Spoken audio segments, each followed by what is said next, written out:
Hola nuevamente. En esta ocasión vamos a ver acerca de los números enteros, ¿sí? Tanto de los naturales como los negativos. Entonces lo que vamos a hacer es tratar de explicar, va a ser un poquito extenso porque vamos a ver sus opuestos, vamos a ver consecutivos, vamos a ver anterior, posterior, vamos a ver módulo, su representación en la recta gráfica y vamos a ver cómo podemos plantear para poder resolverlo en el caso que nos den algún problema. Así que bueno, a prestar mucha atención y espero que les sirva. Bien, entonces lo que vamos a ver son los números enteros, que ya dijimos que son los naturales,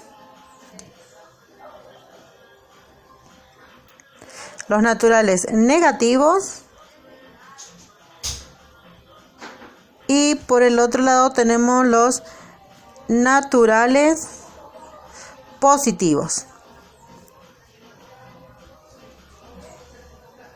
Entonces, si nosotros dibujamos una recta, tenemos de un lado los positivos infinitos y del otro lado tenemos los negativos infinitos. Y en el medio, digamos, tenemos el 0, que es el que separa los positivos de los negativos. Entonces, los números enteros, ¿sí? Es un conjunto de elementos formado por todos los naturales y sus opuestos, que serían en este caso los negativos y el 0. Es decir, que todo esto serían los números enteros. Ahora, dentro de eso tenemos también lo que son los opuestos, que son aquellos que se encuentran en el lado opuesto a la recta numérica, ¿sí? Que lo importante es que tienen que tener la misma distancia del 0. Es decir, que si yo te pongo acá el 1, el opuesto del 1 va a ser el menos 1. Porque tienen que tener primeramente la misma distancia que tiene de 0. Y tiene que estar ubicada en el otro lado, en el lado opuesto, digamos, de la recta numérica. Si yo te doy, por ejemplo, el menos 2 y te pregunto ¿cuál es el opuesto? El opuesto sería el 2. Sencillamente porque tiene la misma distancia después del 0 y porque está ubicado del otro lado de la recta. Por lo tanto, estos números entonces son los opuestos. Después tenemos el anterior y el posterior. El anterior sí tiene una unidad menos que el número que a vos te dan. Por ejemplo, si yo te digo ¿cuál es el anterior del 3? El anterior del 3 es restándole una unidad. Y si yo a 3 le quito 1 me queda 2. O sea que el anterior es el 2. Y si se tendría que decir el posterior es una unidad más. Es decir, que a este 3 yo le tengo que sumar un 1 y me va a dar 4. Es decir, que el posterior del 3 es el 4. En el caso de los negativos, por ejemplo, si yo tengo el menos 3, entonces si yo te digo ¿cuál es el anterior y el posterior? En este caso, al tratarse de los negativos, recordemos que los negativos, mientras más cerca estén del 0, es más grande. Es decir, que este menos 1 es mucho más grande que el menos 3. Si bien acá en los positivos el 3 es más grande que el 1, en los negativos va a ser al revés. Porque mientras más cerca estén del 0, los negativos, mientras más cerca estén del 0, es más grande. Y los positivos, mientras más cerca estén del 0, es más chico. Sí, siempre por eso es precisamente nosotros le decimos que son los opuestos. Entonces, si yo a este 3 tendría que buscarle el posterior, dijimos que el posterior es sumarle una unidad. Y si yo a esto le sumo, me queda menos 2. Por lo tanto, el posterior de menos 3 es menos 2. Y el anterior vendría a ser el menos 4. ¿Sí? Que es totalmente lo opuesto que yo tenía acá. En este caso era anterior y en este caso es posterior. Acá va a ser al revés. Este es posterior y este es anterior. ¿Sí? O sea, estamos hablando al revés con respecto a los números, ¿sí? Después tenemos el consecutivo. Los números consecutivos es el número, obviamente el número siguiente. El consecutivo de 2 es 3, el consecutivo de 3 es 4, el de 4 es 5. Es como calcular un posterior, ¿sí? Le vamos sumando un 1, o sea, una unidad. Y por último tenemos los módulos, que es el valor absoluto de un número sin tener en cuenta el signo. Es decir, si yo quiero, por ejemplo, calcular el módulo de menos 3, el módulo de menos 3 y 3 es 3, mejor dicho, ¿sí? Porque es el mismo número, pero nosotros no tenemos que tener en cuenta el signo. Es decir, no importa si es positivo o negativo, mientras sean el mismo número, entonces estamos encontrando el valor absoluto y ese sería el módulo que nosotros necesitamos. Ahora supongamos, tenemos acá un ejemplo, ¿sí? Supongamos que me dan todos estos números, 0, 10, menos 1, 8, menos 8, 11, menos 7, menos 6, 5, 9, menos 5, 1 y 5. Y me piden esto, me pide primero números opuestos. ¿Sí? Dijimos recién que los números opuestos, uno tenía que ser positivo, otro negativo y en definitiva tendría que ser el mismo número. Por ejemplo este, entonces número opuesto acá en este caso sería el menos 5 y el 5. Después tenemos otro número opuesto que sería el 8 y el menos 8. ¿Tenemos más? No tenemos más números opuestos. Después me dice un número entero y su anterior. Habíamos dicho que el anterior de un número entero era cuando nosotros le restábamos una unidad, ya sea en positivo o negativo. Al decirme que es entero, puede ser tanto positivo o negativo ese número. Entonces veamos si encontramos entre estos números un número que tenga también su anterior. Por ejemplo, acá tenemos menos 7, menos 6. ¿Cuál sería el número en este caso para encontrar yo el anterior? El anterior tiene que ser el de adelante, es decir, un número al que nosotros le tengamos que restar una unidad. Si yo, por ejemplo, al menos 6 le resto una unidad, me queda menos 7. Por lo tanto, acá podría ser menos 6 y menos 7. Tenemos como el número entero y su anterior. Tenemos el 8 y el 9. Es decir, ¿cuál sería el número acá? El 9, ¿sí? ¿Y cuál sería su anterior? El 8, porque hacia a 9 yo le resto 1, me queda 8. Y después, por ejemplo, también tenemos el 10 y el 11. Pero ¿cuál sería acá el número? El número acá tendría que ser el 11. Y su anterior es el 10. Después dice un número entero y su posterior. En este caso debemos sumarle una unidad. Entonces, en este caso, por ejemplo, el número sería el 8 y su posterior es el 9. No es como acá era 9 y su anterior es 8. Acá es 8 y su posterior es 9. El otro también que tenemos es el 10 y el 11, en donde el número es el 10 y su posterior es el 11. Veamos si encontramos un negativo. Tenemos acá, por ejemplo, el menos 6 y el menos 5. Para que sea un posterior, recordemos que debemos sumarle un número. Por ejemplo, si yo al menos 6 le sumo un 1, me queda menos 5. Entonces, ahí acá, el número tiene que ser el 6 y su posterior es menos 5. Recordemos acá que habíamos dicho que en los negativos, ¿sí? Cuando nosotros a un número negativo le sumamos un número, pasa a ser el posterior, que nosotros tendríamos que verlo como si fuera, digamos, el más chico, pero en realidad el 2 es más grande que menos 3, ¿sí? Después tenemos números consecutivos. Recordemos que los consecutivos es solamente sumar, es como calcular solamente los posteriores. Es decir, que podríamos poner lo mismo. Por ejemplo, los números consecutivos tenemos 8 y 9, tenemos 10 y 11. Otro consecutivo tenemos el menos 6 y menos 5. Otro consecutivo puede ser el... ¿Dónde está? Acá el menos 8 y menos 7.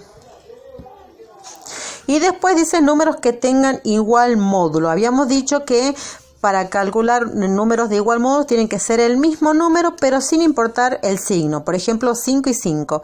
Entonces, menos 5 y 5 tienen el mismo módulo. Otro podría ser acá, 8 y 8. Es decir, 8 y menos 8 también tienen el mismo módulo. Tenemos otro ejemplo por ejemplo, como para poder graficarlo, ¿sí? Me dicen, por ejemplo, que en enero tiene la temperatura, ¿sí?, de 20 grados centígrados sobre cero. Febrero, 21 grados centígrados sobre cero. Julio, 3 grados centígrados bajo cero. Y agosto, 1 grado centígrado bajo cero. En este caso, bueno, yo elegí 4 meses, pueden dar muchos más datos, bueno, mis 4 meses favoritos. Entonces, cuando dice 20 grados, cuando dice sobre cero, estamos hablando de números positivos. Cuando dice bajo cero, estamos hablando de números negativos. O sea que si yo tendría que representar esto, yo estaría diciendo entonces que esto es más 20. Este sería más 21. Este sería menos 3. Y este sería menos 1. ¿Sí? Entonces me piden que yo grafique esto, que los ubique en la recta. Entonces, si yo dibujo una recta, cuando nosotros dibujamos rectas siempre tenemos que tener en cuenta esto, ¿sí? Completar estos datos fundamentales. El positivo en infinito, de este lado se coloca negativo infinito y se coloca el 0. El 0. Listo. Entonces, si yo quiero ubicar enero, que me dice 20 grados centígrados, o sea, sería un 20 positivo. Supongamos que sería por acá. Pongamos que sería acá. Esto digo yo que es 20. Entonces acá yo voy a ubicar a enero. Febrero me dice que es 21 grados centígrados, así que calculemos que acá sería un 21 grados y esto sería febrero. Pero ¿por qué me está diciendo sobre cero? Es decir, todos los positivos. Después me dice julio 3 grados bajo cero, que dijimos que era negativo. Entonces me voy para los negativos, porque acá de este lado están los negativos. Entonces pues, supongamos que acá sería menos 3.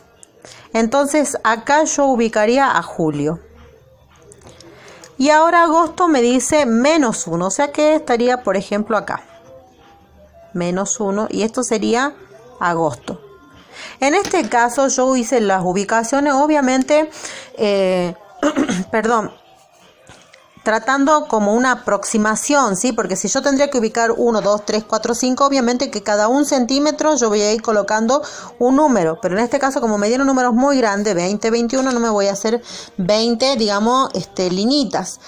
Entonces hacemos más o menos una estimulación, una aproximación a lo que serían esta ubicación. Una vez que yo los tengo ubicados en la recta, por ejemplo, supongamos que me piden a mí ordenarlos de menor a mayor o de mayor a menor. Recordemos que yo le había dicho que los negativos, mientras más cerca estén del 0, van a ser más grandes. Esto es decir que van a ser mayor siempre y cuando esté más cerca del 0.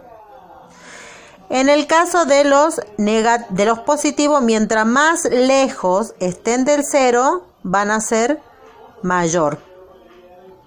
Ahora, si lo vemos al revés, diría que mientras más cerca estén del 0, los positivos van a ser menor. Y los negativos, mientras más lejos estén del 0, van a ser menor.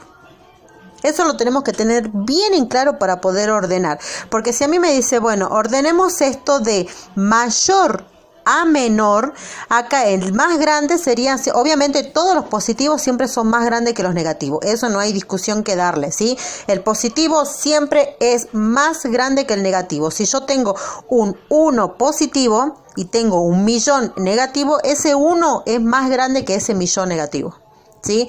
Cualquier número positivo siempre es más grande que cualquier número negativo. Entonces, al pedirme que ordene estos números de mayor a menor, me voy a ir entre los positivos primero. Entre 20 y 21, ¿quién es más grande? Ya dijimos que mientras más lejos esté del 0 va a ser mayor, por lo tanto es el 21. Tendría el 21 y el 20. Y ahora me voy entre los negativos. Dijimos que para que sea mayor tiene que estar más cerca del 0. ¿Quién está más cerca del 0? El 1. Entonces sería menos 1 y menos 3. Ese sería el orden si yo tendría que hacerlo de mayor a menor.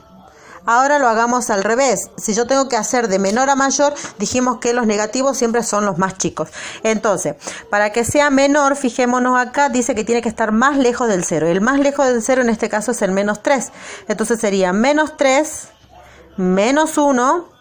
luego vendría entre los positivos, el menor siempre va a ser el que está más cerca del 0, que en este caso sería el 20, es decir, que sería 20 y 21. Este sería el orden de menor a mayor. Por último vamos a ver los problemas, ¿sí? Vamos a ver cómo debemos plantear para poder resolverlo. En este caso, por ejemplo, dice, Julia se encuentra en el 5º piso de un edificio y decide bajar 3 pisos. ¿Dónde se encuentra? Bien, entonces lo primero para poder resolver, debemos plantear. Me dice que Julia se encuentra en el 5º piso. ¿Sí? Y después me dice que decide bajar. Ese bajar significa restar. ¿A dónde quiere bajar? Al 3er piso. O sea que debemos restarle 3. Si está en el 5º y le resto 3, me queda 2. Por lo tanto, la respuesta sería que Julia se encuentra en el 2º piso. Por eso es importante el planteo. Si me hubiese dicho, por ejemplo, que decide subir 3 pisos, ese subir, en vez de restar, deberíamos sumar. Y de 5, yo tendría que sumarle 3. O sea que Julia, si hubiese sido subir, estaría en el piso número 8. ¿Sí? Veamos uno más. Dice, Elisa tiene 25 pesos y quiere comprar un alfajor de 30 pesos. ¿Cuál es la situación de Elisa? Entonces, en este caso, Elisa tiene 25 pesos.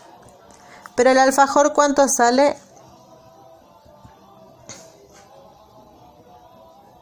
El alfajor sale 30 pesos. O sea que a puro razonamiento nos damos cuenta que en realidad no le alcanza a comprar el alfajor, que en realidad le estaría faltando 5 pesos, ¿sí? ¿Por qué? Porque yo tengo 25, el alfajor sale 30, me estaría faltando 5 para poder completar los 30.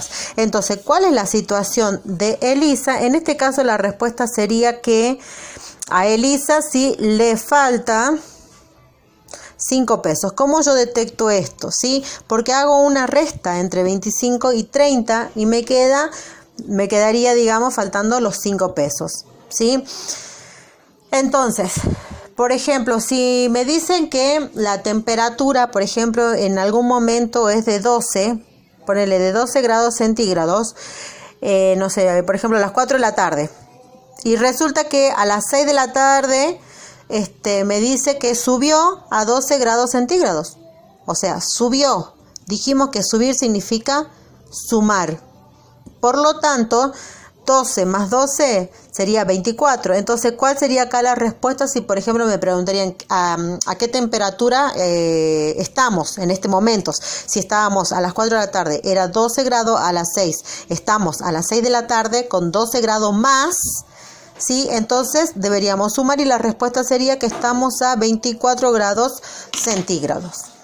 Bien, con esto entonces terminamos toda esta explicación que fue muy extensa, pero fue completa. Así que espero que les sirva, que lo hayan podido entender y que lo puedan aplicar resolviendo, ¿sí?, los ejercicios que le hayan dado. Muchos besos.